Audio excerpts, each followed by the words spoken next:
નમસ્કાર વિદ્યાર્થી મિત્રો, સ્વાગત છે તમારું ચેપ્ટર 4 સમતલમાં ગતિનો લેક્ચર નંબર 1 માં। તો સુરેખ ગતિ તમે અત્યારે ભણો છો હે ને।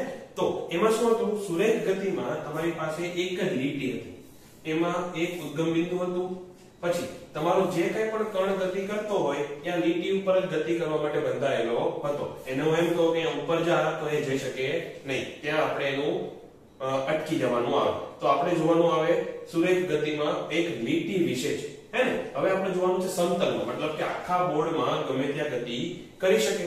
હવે સમતલમાં ગતિ જોવું હોય ને તો તમારે સદિશનો પણ એક કોન્સેપ્ટ જોવો પડે। કેમ એવું? હું એમ કહું કે આ લીટી ઉપર 5 મીટર માર્ક કરો તો તમે 1 2 3 4 5 કરીને અહીંયા કહી દો કે આ પોઈન્ટ ક્યાં છે, 5 મીટર અંતરે। હું એમ કહું -5 કરો તો તમે 0 થી પાછળની બાજુ જતા રહેશો, એટલે પૂરું થઈ ગયું। પણ હવે હું એમ કહું કે આ સમતલમાં અહીંયા છે મારી પાસે ઉદ્ગમ બિંદુ, હવે 5 મીટર માર્ક કરો તો આ બિંદુ પણ 5 મીટરે હોય તથા 5 મીટરે એક બિંદુ અહીંયા પણ તમને મળી શકે હે ને। એમ કહો અહીંયા છે એક બિંદુ, આ બે વચ્ચેનું અંતર 5 મીટર છે તો પણ તમે સાચું કહી શકો। તો આમાંથી કયો પોઈન્ટ લેવાનો, તો એના માટે આપણે એક સદિશનો કોન્સેપ્ટ જોવો પડે। ફરીથી સદિશ અહીંયા આપણે શું કામ જોવાનું છે, કારણ કે અહીંયા આપણે ફક્ત 5 મીટર મૂલ્ય જ મહત્વનું નથી, સાથે એની દિશા કેવી છે એ પણ આપણે અહીંયા જોવું પડશે। તો આગળના ધોરણોમાં તમે ભણી ગયા છો કે રાશિ કોને કહેવાય। રાશિ એટલે શું? જે વસ્તુને તમે માપી શકો એને શું કહેવાય? રાશિ। ધારો કે એમ કહો કે મારું વજન 55 કિલોગ્રામ છે, લાગતું નથી પણ છે, ચલો સાચું કહી દો 75 કિલો છે, તો એને શું કહેવાય? એક રાશિ કહેવાય। કે આપણે શું માપ્યું? મારું વજન। ખરેખર તો આપણે દળ જ માપીએ, પણ અત્યારે એવું સમજો કે મારું વજન માપ્યું મેં, તો એને શું કહેવાય? રાશિ કહેવાય। પછી ધારો કે હું તાપમાન માપું તો એને પણ રાશિ કહેવાય। પછી હું એમ કહું કે આજે તમે 5 કિલોમીટર જેટલો રનિંગ કર્યું તો એને પણ શું કહેવાય? રાશિ। શું માપ્યું મેં અહીંયા? કે હું કેટલું દોડીને કયા બિંદુથી કયા બિંદુ સુધી ગયો, તો બે બિંદુ વચ્ચેનું અંતર પણ શું કહેવાય? એક પ્રકારની રાશિ જ કહેવાય। તો એ રાશિના હવે આપણે પ્રકારો જોવાના છે। તો રાશિના બે પ્રકાર, કયા પ્રકાર છે? તો પ્રકાર નંબર 1 અદિશ રાશિ અને પ્રકાર નંબર 2 સદિશ રાશિ। અદિશ અને સદિશ। અને ત્રીજો પ્રકાર આવશે ટેન્સર, પણ એ અત્યારે તમારે જોવાનો નથી, એ આપણે પછી ક્યારે ભવિષ્યમાં શક્ય હશે તો ડિસ્કસ કરશું, નહીંતર તમે કોલેજમાં જઈને જોઈ લેશો। તો અત્યારે આપણે ખાલી અદિશ અને સદિશની જ વાત કરવાની છે। તો અદિશ એટલે શું? કે જે રાશિને વ્યાખ્યાયિત કરવા માટે ફક્ત અને ફક્ત મૂલ્યની જરૂર પડે, પરંતુ જે રાશિને વ્યાખ્યાયિત કરવા માટે મૂલ્ય અને સાથે સાથે દિશાની પણ જરૂર પડે,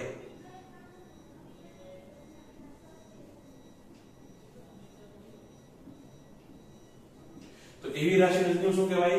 સદિશ રાશિ। હવે જોઈએ ફક્ત મૂલ્યની જરૂર ક્યારે પડે, તો મેં જેમ કીધું હતું કે મારું વજન છે 55 કિલો, તો વજનમાં હવે દિશાની જરૂર પડે કે મારું વજન 55 કિલો નીચે છે કે 55 કિલો ડાબી બાજુ છે?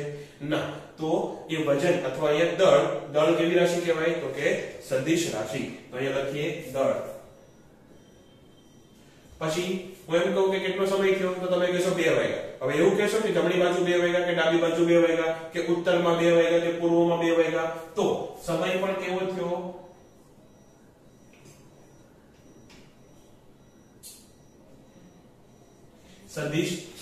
અદિશ રાશિ કહેવાય। ફરીથી દળ, સમય કેવી રાશિ કહેવાય? અદિશ। કેમ એવું? કારણ કે એને વ્યાખ્યાયિત કરવા માટે આપણે દિશાની જરૂર પડતી નથી। પછી હું એમ કહું તાપમાન માપો જરા, તો તાપમાનમાં તમે એમ જ કહેશો કે કેટલા ડિગ્રી છે હે ને, એમ તો નહીં કહો કે કઈ દિશામાં આટલા ડિગ્રી છે એવું નહીં। તો તાપમાન માપવા માટે પણ આપણે દિશાની જરૂર નથી। પછી સુરેખ ગતિમાં તમે જોઈ ગયા છો કે ઝડપ, પથ લંબાઈ આ બધું શેમાં આવશે? અદિશમાં। ચલો લખી નાખીએ કે ઝડપ અને પથની લંબાઈ। હવે જો સદિશ રાશિમાં શું આવશે, તો હું એમ કહું કે ધારો કે આપણી પાસે આ છે x અક્ષ, અહીંયા છે આ છે x અક્ષ, આ છે y અક્ષ, ત્યાંથી અને અહીંયા છે ધારો કે ઉદ્ગમ બિંદુ। હવે ધારો કે ઉદ્ગમ બિંદુ છે તમારું ઘર, હું એમ કહું ત્યાંથી 5 મીટર દૂર એક દુકાન છે। ફરીથી તમારા ઘરથી 5 મીટર દૂર એક દુકાન છે, તો એ ક્યાં આવશે દુકાન? અહીંયા કે પછી અહીંયા? કે પછી અહીંયા? તો અહીંયા આપણે દિશા પણ મેન્શન કરવી પડે કે 5 મીટર ઉત્તરે અથવા 5 મીટર દક્ષિણે. ચલો y ની જગ્યાએ આપણે લખી નાખીએ ઉત્તર અને x ની જગ્યાએ અહીંયા આપણે લખી નાખીએ ઈસ્ટ. ઈસ્ટ એટલે પૂર્વ, આ બાજુ પશ્ચિમ અને નીચે છે દક્ષિણ. તો 5 મીટર ઉત્તરે એટલે અહીંયા તમારે ક્યાંક દુકાન હશે. એમ કહો 5 મીટર ઉત્તર પશ્ચિમે, તો પાછું તમારે અહીંયા આખું એક સર્કલ જેવું બને, હે ને? પણ એમાં એમ કહો 5 મીટર ઉત્તર પશ્ચિમે અને પૂર્વ દિશા સાથે 37 નો ખૂણો બનાવતી. તો અહીંયા આ ખૂણો જો 37 હોય, 37 ડિગ્રી, તો અહીંયા 5 મીટર અંતરે અને પૂર્વ દિશા સાથે 37 ડિગ્રીનો ખૂણો બનાવતી દિશામાં દુકાન છે. પાછું શોપ એસ અને આ છે 5. જો કોઈ વસ્તુનું સ્થાન આપણે બતાવવું હોય તો ત્યાં આપણે સદિશ લેવો પડે. તો સ્થાન, તો આ થઈ ગયું સ્થાન. હજી એક ઉદાહરણ આપી દો સ્થાનનું. હું એમ કહું કે અમદાવાદ સુરત થી 250 કિલોમીટર છે. તો સુરત થી નીકળીને કામરેજ પહોંચીને પછી 250 કિલોમીટર કઈ બાજુ જાશો તમે? બારડોલી બાજુ જાશો, ઉપરની તરફ ઉત્તર તરફ જાશો કે દક્ષિણ તરફ જાશો? દક્ષિણ તરફ જાવ 250 મીટર શું થાય? મુંબઈ આવી જશે. એટલે સ્થાન આપણે કેવી રીતે બતાવાય કે અમદાવાદ સુરત થી ઉત્તર તરફ 250 મીટર છે. તો ત્યાં આપણે દિશાની જરૂર પડી. પછી બીજી એક રાશિ છે બળ. કેમ બળ? તો ધારો કે આપણી પાસે કોઈ એક વસ્તુ છે, એની ઉપર હું બળ લગાવું છું આવી રીતે કંઈક. એ અહીંયાથી આમ ધક્કો મારું છું, તો એક વસ્તુ ક્યાં ગતિ કરશે? આ દિશામાં ગતિ કરશે. હવે હું બળ આવી રીતે લગાવું તો એની આખી અસર જ ફરી ગઈ કે નહીં? અને બંને બળના મૂલ્યો સમાન હતા, બંનેમાં મેં સરખો ધક્કો માર્યો, પણ બંને બળની અસર કેવી થઈ? ફરી ગઈ. એટલે કે આ બળ કેવું છે? સદિશ રાશિ. અને એક વસ્તુ જોઈ હોય તો મેં બળની ઉપર એરો બતાવેલો છે. એ શું છે? સદિશ રાશિ બતાવવાની એક રીત. પણ એ આપણે પછી જોઈશું. પણ અત્યારે એટલું સમજો કે બળ કેવી રાશિ છે? તો કે બળ છે સદિશ રાશિ. પછી સ્થાનાંતર. હવે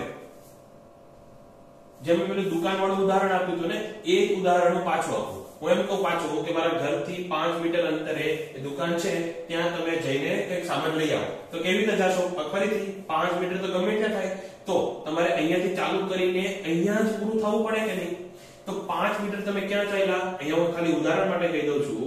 37 ડિગ્રી ઉત્તર તરફ. ક્યાંથી? પૂર્વથી. ફરીથી દુકાન ક્યાં છે? 5 મીટર અંતરે અને 37 ડિગ્રી પૂર્વથી ઉત્તર તરફ, હે ને? તો અહીંયા સ્થાનાંતર માટે પણ આપણે દિશાની જરૂર પડે. હવે એવું જરૂરી નથી તમે અહીંયાથી અહીંયા જ જાઓ, તમે આવી રીતે પણ જઈ શકો. આમ ગોળ ફરીને અહીંયા આવવું હોય તો પણ ચાલે. પણ સ્થાનાંતર એટલે શું? કે અંતિમ અને પ્રારંભિક સ્થાન વચ્ચેનું અંતર, હે ને? જે ટૂંકામાં ટૂંકું અંતર હોય એને શું કહેવાય? સ્થાનાંતર. તો સ્થાનાંતર પણ કેવી રાશિ થઈ?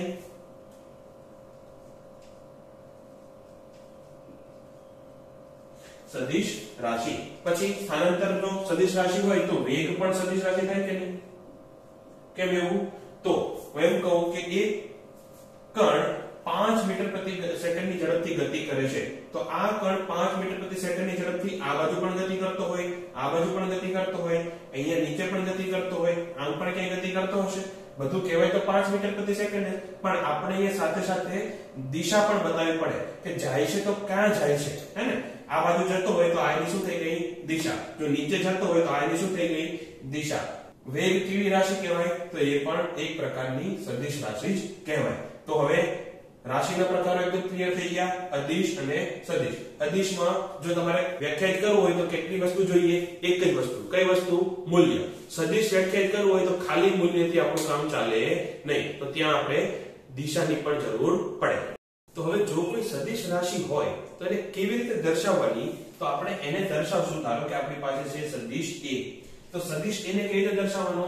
કે એની ઉપર એક એરો લગાવી દેવાનો. તો જો આવી રીતે રાશિ કોઈ બતાવેલી હોય તો એને શું કહેવાય?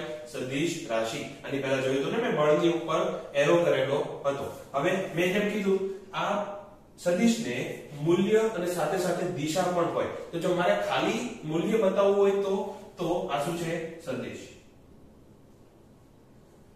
ખાલી જો મૂલ્ય બતાવવું હોય તો એ થશે આવી રીતે કંઈક. A અને સાથે માનાંક. તો માનાંકમાં જો A લખેલો હોય તો એનો મતલબ શું થઈ ગયો? કે સદિશ A નું મૂલ્ય આટલું છે. તો એમ કહો કે આના બરાબર ધારો કે છે 10, તો સદિશ A નું મૂલ્ય કેટલું છે? 10. પછી બીજી એક રીત છે કે ખાલી a વડે દર્શાવો, ઉપરથી એરો ઉડાવી દો. જો એરો ન હોય, ખાલી a હોય તો આ શું છે? ફરીથી સદિશ a નું મૂલ્ય.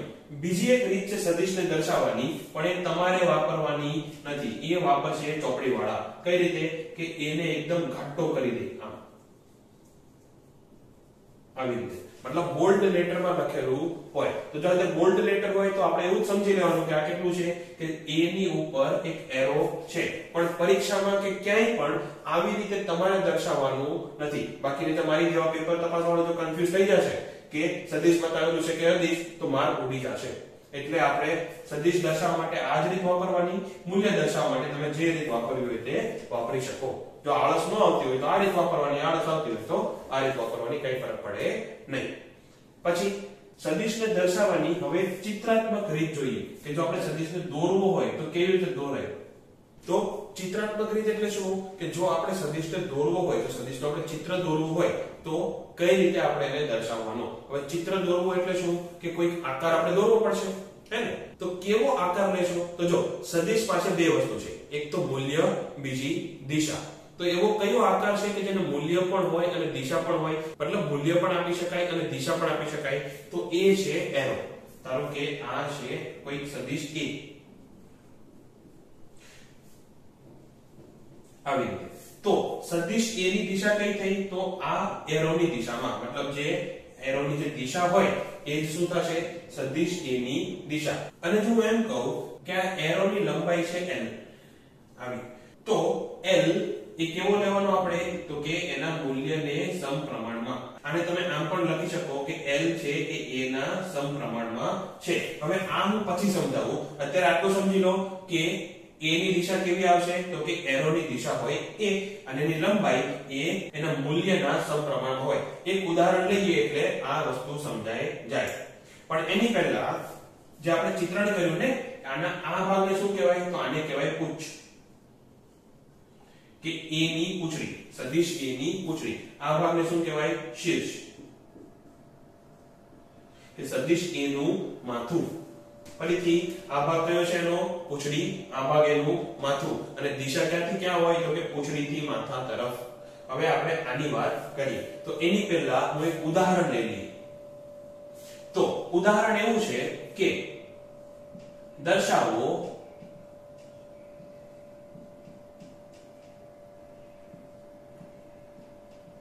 શું દર્શાવશો? તો કે 5 ન્યૂટન ફોર્સ, એટલે કે 5 ન્યૂટન બળ અને 10 ન્યૂટન બળ. ઓકે, 5 ન્યૂટન બળ અને 10 ન્યૂટન બળ, અને બંને એવું ધારી લઈએ કે બંને કેવા છે? સમાંતર. તો હવે જો 5 ન્યૂટન અને 10 ન્યૂટન જેવા સમાંતર બળને દર્શાવવા હોય તો ફરીથી જેમ મેં કીધું આપણે એક એરો વડે દર્શાવશું. તો આપણે પહેલા એવું ધારવાનું કે 1 ન્યૂટન બળ એટલે કેટલા ઇંચ તમે દોરશો. તો ધારો કે એમ કહી દો કે 1 ન્યૂટન બરાબર છે 1 ઇંચ, એવું મેં ધારી દીધું.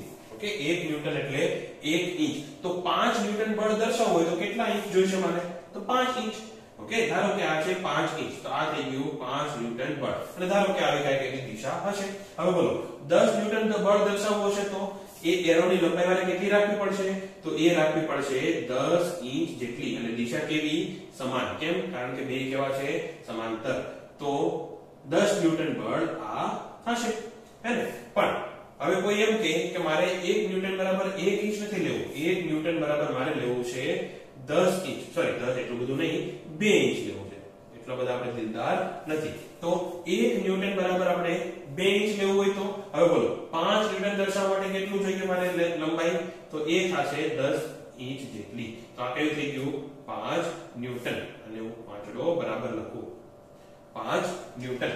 10 ન્યૂટન દર્શાવવું હોય તો હવે મારે કેટલા ઇંચ જોઈશે? 20 ઇંચ. આવી રીતે.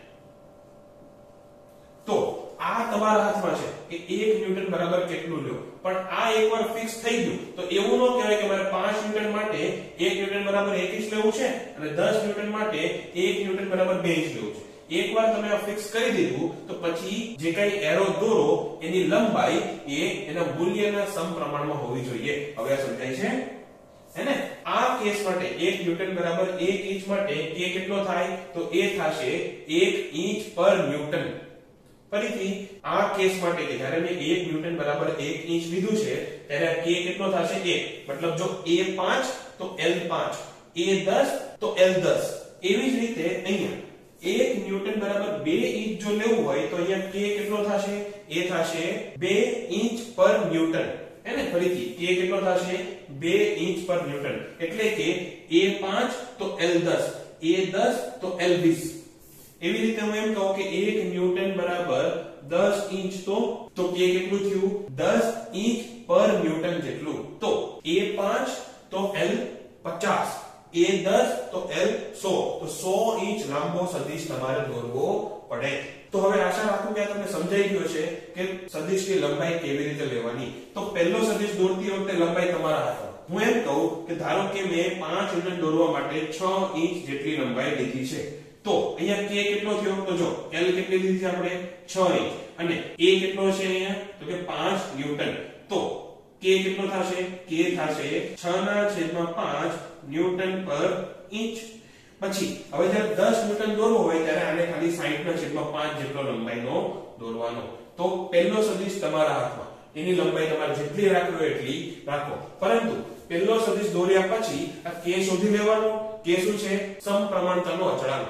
અને એ k ફિક્સ કર્યા પછી બીજા કોઈ પણ સદિશ દોરો એ આના હિસાબથી દોરવાના. એની લંબાઈ k ગુણ્યા a જેટલી થાય. તો આ સદિશ દર્શાવવાની ચિત્રાત્મક રીત. તો હવે ઉદાહરણ જોઈએ કે કોઈ વ્યક્તિ 3 કિલોમીટર પૂર્વ અને 4 કિલોમીટર ઉત્તર તરફ ગતિ કરે છે. તો એનું સ્થાનાંતર આપણે શોધવાનું છે, પણ કોની સાપેક્ષે, તો કે પ્રારંભિક સ્થાનની સાપેક્ષે. ધારો કે આપણે લઈ લઈએ કે પ્રારંભિક સ્થાન છે O. હવે દિશા આપણે પહેલા નિર્ધારિત કરવી પડશે. તો ધારો કે ઉપર તરફ છે દિશા નોર્થ અથવા ઉત્તર, અને સાઈડમાં આવશે અહીંયા પૂર્વ, અહીંયા પશ્ચિમ અને અહીંયા સાઉથ. આવી છે ધારો કે દિશા. તો પહેલા ક્યાં ગતિ કરે છે, ઉદ્ગમ સ્થાનથી શરૂ કરીને પૂર્વ તરફ. અને પૂર્વ તરફ કેટલી, તો કે 3 કિલોમીટર.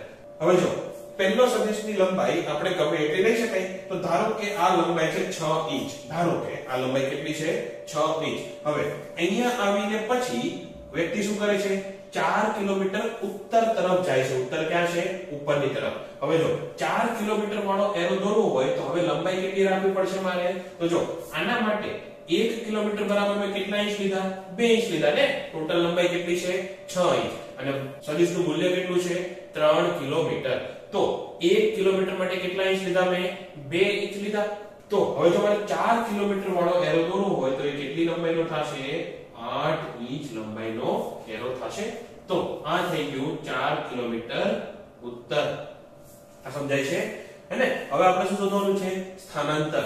સ્થાનાંતર એટલે શું, તો કે અંતિમ સ્થાન અને પ્રારંભિક સ્થાન વચ્ચેનું અંતર. એટલે અંતિમ સ્થાન ક્યાં છે, અહીંયા, એ આ. પ્રારંભિક ક્યાં છે, અહીંયા. તો આ અંતર, આવું વાંકા ચૂકું અંતર નહીં, પણ સીધું એ આવું. આ શું થઈ ગયું, એનું સ્થાનાંતર.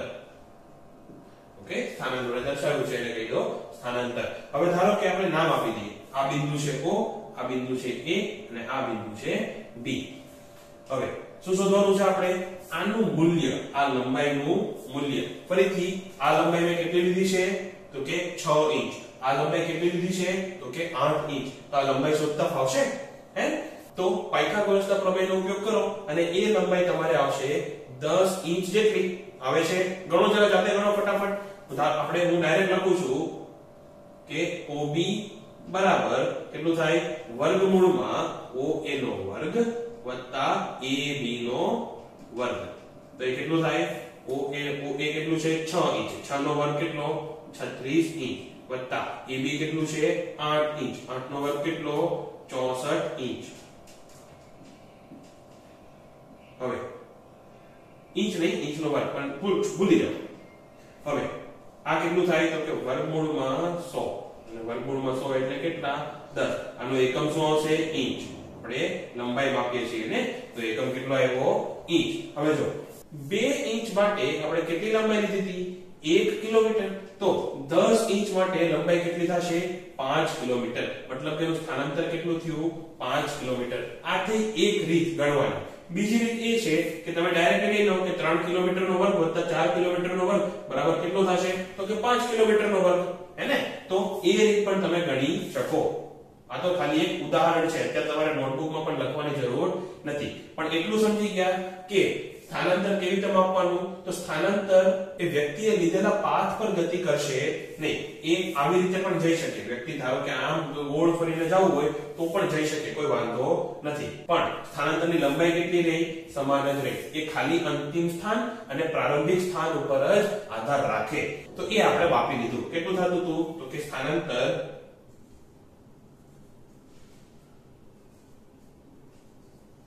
બરાબર થાય 5 કિલોમીટર પણ આટલું ઇનફ છે ના હજી એક વસ્તુ ઘટે છે શું દિશા હે ને તો દિશા શોધવા માટે ધારો કે હું આ ખૂણો માપી લઉં તો કંઈ પણ કરીને આ ખૂણો માપી લઉં થીટા તો થઈ ગઈ દિશા કે થીટા જેટલો ખૂણો ક્યાં તો કે પૂર્વથી ઉત્તર તરફ ફરીથી પૂર્વથી ઉત્તર તરફ થીટા જેટલો ખૂણો એટલે શું એની દિશા પણ એ થીટા માપીશ કઈ રીતે તો અત્યારે એક રીત બતાવું છું પછી એક શોર્ટકટ આપીશ શોર્ટકટ તો નહીં પણ એક તમારે એટલું યાદ રાખી લેવાનું તો અહીંયા tan થીટા આપણે શોધીએ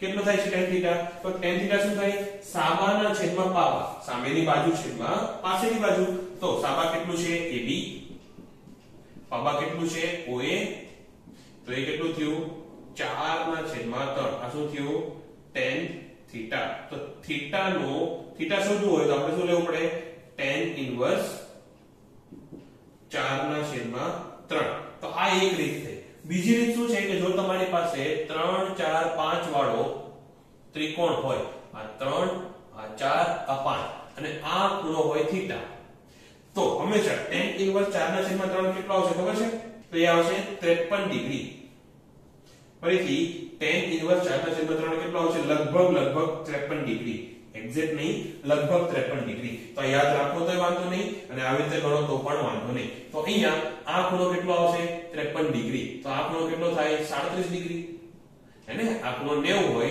તો આ ખૂણો કેટલો થાય 90 - 53 તો 37 તો ફરીથી 3 4 5 વાળો જો કોઈ કાટકોણ ત્રિકોણ હોય તો એમાં 3 અને 5 વચ્ચેનો ખૂણો હંમેશા 53 જ હોય અને 4 અને 5 વચ્ચેનો ખૂણો હંમેશા 37 જ હોય અને આવા દાખલા જેડબલઈ કે નીટમાં કે ગુજકેટમાં ઘણીવાર પૂછી શકે કે જ્યાં cos 37 શોધવાનું હોય અથવા sin 37 શોધવાનું હોય તો જો 37 કે 53 વાળો કોઈ sin cos આવે તો તમારે આવું એક ત્રિકોણ ધારી લેવાનું હવે જો sin 37 એટલે આનું આ ખૂણાનું sin શોધવાનું છે sin એટલે સાબાના છેદમાં પાપા તો આ કેટલું થાય 4 ના છેદમાં 5 હંમેશા કેવી રીતે આ કેટલું થશે 3 ના છેદમાં 5 હંમેશા તો આ યાદ રાખવું હોય તો આ યાદ રાખવું હોય તો આ યાદ રાખજો ઘણી વખત કામમાં આવશે અત્યારે આનો ભાગ નથી હવે અહીં આપણે શું શોધવાનું હતું આની દિશા આ ખૂણો કેટલો આવ્યો આપણી પાસે 53 તો અહીંયા શું લખવાનું 5 કિલોમીટર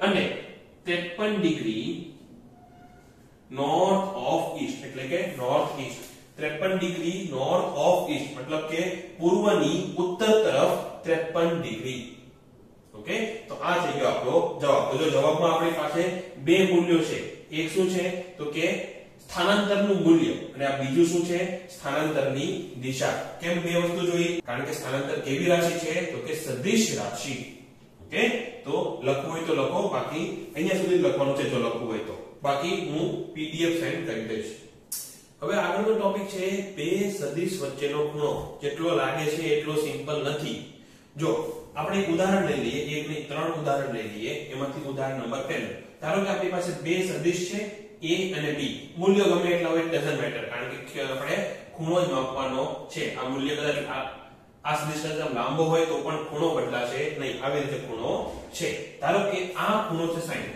આ ખૂણો ધારો કે તમે માપી લીધો 60 તો બે વચ્ચેનો ખૂણો કેટલો તો 60 જ થાય હા કારણ કે અહીંયા આ ખૂણો છે 60 તો હવે જો મારે બે વચ્ચેનો ખૂણો માપવો હોય ને તો પહેલા મારે જોવાનું કે બે ની પૂંછડી અડેલી છે હે જો B ની પૂંછડી ક્યાં છે અહીંયા A ની પૂંછડી ક્યાં છે અહીંયા મતલબ અહીંયા બે ની પૂંછડી અડેલી છે તો જો બે ની પૂંછડી અડેલી હોય અથવા બે ના માથા અડેલા હોય અને ખૂણો જો આવી રીતે 60 આપેલો હોય તો આપણે કહી શકાય કે બે વચ્ચેનો ખૂણો કેટલો છે 60 ડિગ્રી ફરીથી ખૂણો માપતા પહેલા શું જોવાનું કે બે પૂંછડી જોડાયેલી હોય અથવા બે માથા જોડાયેલા હોય. તો આની વાત કરીએ જરા, હે ને? અહીંયા આપણી પાસે છે સદિશ A, અહીંયા આપણી પાસે છે સદિશ B અને અહીંયા આ ખૂણો આપેલો છે 60. પણ જો A ની પૂંછડી ક્યાં છે? અહીંયા. B ની પૂંછડી ક્યાં છે? અહીંયા. પૂંછડી જોડાયેલી છે? ના. બેના માથા જોડાયેલા છે? ના. એટલે કે આ ખૂણો 60 એ બે વચ્ચેનો ખૂણો થશે નહીં, કે θ is not equal to 60. તો θ કેટલો થશે? હે, તો આપણે શું કરવાનું? આને સરખાવવાનું, સદિશ A ને સરખાવવાનો. સરખાવીને અહીંયા આપણે આગળ લઈ લઈએ. તો આ થશે સદિશ A, એ આવી રીતે, હે ને? આ થઈ ગયો સદિશ A. તો આ ખૂણો જે બને ને, હવે જો બેની પૂંછડી જોડાયેલી છે, સદિશ A ની પૂંછડી ક્યાં છે? અહીંયા. સદિશ B ની પૂંછડી ક્યાં છે? અહીંયા. તો પાછી બેની પૂંછડી જોડાઈ ગઈ. હવે જે ખૂણો બન્યો આ θ ડેશ કહી દો. હવે જે ખૂણો બન્યો θ ડેશ એ થશે બે વચ્ચેનો ખૂણો.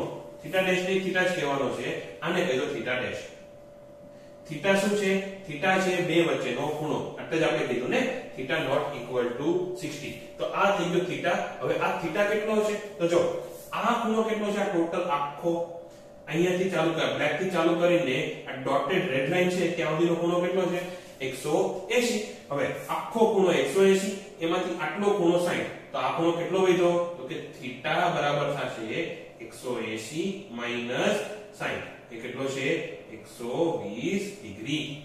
આ સમજાય છે? તો ફરીથી ખૂણો માપતા પહેલા શું જોવાનું કે બેની ટેલ મળેલી હોય. ટેલ એટલે પૂંછડી. અને ખૂણો માપતા પહેલા મગજમાં સોંગ વાગવું જોઈએ, ટેલ સે ટેલ મિલા, હે ને? તાલ સે તાલ મિલા સોંગ છે ને, એવી રીતે ટેલ સે ટેલ મિલા એટલે યાદ આવી જાય કે આ ખૂણો માપવાનો નથી, બેની ટેલ મળતી નથી. હવે આની વાત કરો. અહીંયા પૂંછડી મળેલી છે? ના. પણ બેને માથા તો મળેલા છે ને? જો માથા મળેલા હોય અને ખૂણો આપેલો હોય તો એ ખૂણો શું થશે? બે સદિશ વચ્ચેનો ખૂણો. તો આવી રીતે આપણે માપવાનો બે સદિશ વચ્ચેનો ખૂણો. જો આટલી વાત ક્લિયર હોય તો એક ઉદાહરણ લઈ લો એટલે બધું એકદમ મસ્ત ક્લિયર થઈ જશે. ઓકે, તો આ છે ઉદાહરણ. ઉદાહરણમાં આપણી પાસે ચાર સદિશ છે. સદિશ A, સદિશ B, સદિશ C અને સદિશ D. સદિશ A ક્યાં છે? A થી નીચે 30 ડિગ્રીના ખૂણે. સદિશ B ક્યાં છે? A સાથે 60 નો ખૂણો બનાવતું પણ ઉપર. પછી C ક્યાં છે? y અક્ષ ઉપર. અને D ક્યાં છે? x અક્ષ ઉપર પરંતુ ઋણ તરફ. આટલી વાત યાદ રાખો. હવે સવાલ એ છે કે θ કેટલો થશે? કોની વચ્ચેનો θ? તો કે θ AB. θ AB એટલે શું? A અને B વચ્ચેનો ખૂણો. પછી θ BC, B અને C વચ્ચેનો ખૂણો. પછી θ CD, θ AD, θ AC અને θ BD. તો આ 6 ખૂણા તમારે શોધવાના છે. ફટાફટ વિડિયો પોઝ કરો અને જવાબ લખો, પછી હું જવાબ આપું. થઈ ગયું? થઈ ગયું? લાસ્ટ ટાઈમ પૂછું છું, થઈ ગયું? ઓકે. હવે જો તમારે જવાબ લખવો હોય તો વિડિયો પોઝ કરી લેજો, નહીતર અહીંયા રિફર કરો. હવે જો θ AB, A ક્યાં છે? અહીંયા. B ક્યાં છે? અહીંયા. A અને B વચ્ચેનો ખૂણો કેટલો થશે? તો કે આ 60 અને આ 30. તો બે વચ્ચે ટોટલ ખૂણો કેટલો થશે? 60 ડિગ્રી વત્તા 30 ડિગ્રી. આવું કેમ લીધું? બેની પૂંછડી જોડેલી છે ખરી? હા, છે ને જોડેલી. એની A ની પૂંછડી ક્યાં છે? અહીંયા. B ની પૂંછડી પણ ક્યાં છે? અહીંયા. તો આપણે ખાલી એનો ખૂણો માપવાનો છે અને એ કેટલો થશે? તો કે 90 ડિગ્રી. પછી θ BC, તો θ B અને C વચ્ચેનો કેવી રીતે માપશો આ ખૂણો? કેવી રીતે માપશો? તો જો આખો ખૂણો કેટલો છે? y અક્ષ અને x અક્ષ વચ્ચે ખૂણો કેટલો છે? 90. એમાંથી આ ખૂણો કેટલો છે? 60. તો આ ખૂણો કેટલો આવશે? 90 માઈનસ 60. તો 90 ડિગ્રી માઈનસ 60 ડિગ્રી એ કેટલું થશે? 30 ડિગ્રી. હવે θ CD, C અને D વચ્ચેનો ખૂણો સીધી વાત છે 90 ડિગ્રી આવશે. કેમ એવું? બોલો. 90 ડિગ્રી કેમ આવશે? કારણ કે C ક્યાં છે? y અક્ષ ઉપર, D ક્યાં છે? x અક્ષ ઉપર અને બે અક્ષ વચ્ચેનો ખૂણો કેટલો? તો કે 90 ડિગ્રી. હવે θ AD, θ AD આ ખૂણો કે પછી આ ખૂણો માપશો. ફરીથી θ AD માટે આ નીચેથી ખૂણો માપશો કે કે ઉપરથી માપશો? તો હજી એક નિયમ યાદ રાખો કે થીટા હંમેશા 0 અને 180 ની વચ્ચે જ હોય. થીટા કેવો હોય? 0 અને 180 ની વચ્ચે જ. બે વસ્તુ યાદ રાખવાની છે ખૂણામાં. પહેલી કઈ? તો કે ટેલ से ટેલ मिला. બીજી કઈ? તો કે થીટા હંમેશા 0 અને 180 ની વચ્ચે જ હોય. એટલે હવે આપણે નીચેથી ખૂણો માપવો પડશે. તો હવે બોલો આ આખો ખૂણો કેટલો છે? ઋણ x અક્ષ અને ધન x અક્ષ વચ્ચે ખૂણો કેટલો છે? 180. એમાંથી આ ખૂણો કેટલો છે? 30. તો એ બાદ થશે કે એડ થશે? એ બાદ થશે. તો 180 માઈનસ 30 ડિગ્રી એ કેટલું થશે? 150 ડિગ્રી. ઓકે. પછી થીટા AC શોધવાનું છે. તો A અને C વચ્ચેનો ખૂણો, ફરીથી આ ખૂણો માપશો કે આ ખૂણો માપશો? તો આપણે આ ખૂણો માપવાનો. કેમ? આ આખો ખૂણો 180 કરતા વધી જાય છે. હવે આ ખૂણો કેટલો થશે આખો? તો જો આ કેટલું છે? 90 હે ને? y અક્ષ અને x અક્ષ વચ્ચે ખૂણો કેટલો છે? 90 પ્લસ આ એક્સ્ટ્રા છે 30. ફરીથી x અને y વચ્ચે ખૂણો છે 90 અને બીજો 30 એક્સ્ટ્રા. તો થીટા AC કેટલું થશે? તો કે 90 વત્તા 30 કેટલું છે? 120 ડિગ્રી. એ તો થીટા BD શોધો. BD ક્યાં છે? આ B અને D વચ્ચેનો ખૂણો. હવે આખો ખૂણો કેટલો છે? ફરીથી 180. એમાંથી 60 ડિગ્રી શું થઈ જશે? બાદ થઈ જશે. તો 180 ડિગ્રી ઓછા 60 ડિગ્રી એ પણ કેટલો થયો? 120 ડિગ્રી. તો આવી રીતે આપણે બે સદિશ વચ્ચેના ખૂણા માપવાના. ઓકે. તો લખવું હોય તો લખી નાખો. તો બસ આજના ક્લાસમાં આટલું જ. આજનો ક્લાસ થોડો નાનો રાખેલો છે. કેમ? પહેલો ક્લાસ છે ને. ધીમે ધીમે આપણે ક્લાસની લંબાઈ વધારતા જશું અને પછી રોજના 1 કલાક વાળા ક્લાસ આવશે. પણ આજે નહીં, શરૂઆતમાં ક્લાસ નાના જ આપણે રાખવાના છે. તો આજે આટલું ભણી લો, એકવાર વાંચી લો, રિવિઝન કરવું હોય તો રિવિઝન કરો, નોટ્સ લખવી હોય તો નોટ્સ લખો અને પછી ખેલો કૂદો અને જલસા કરો. પણ ભણતા. Okay, by.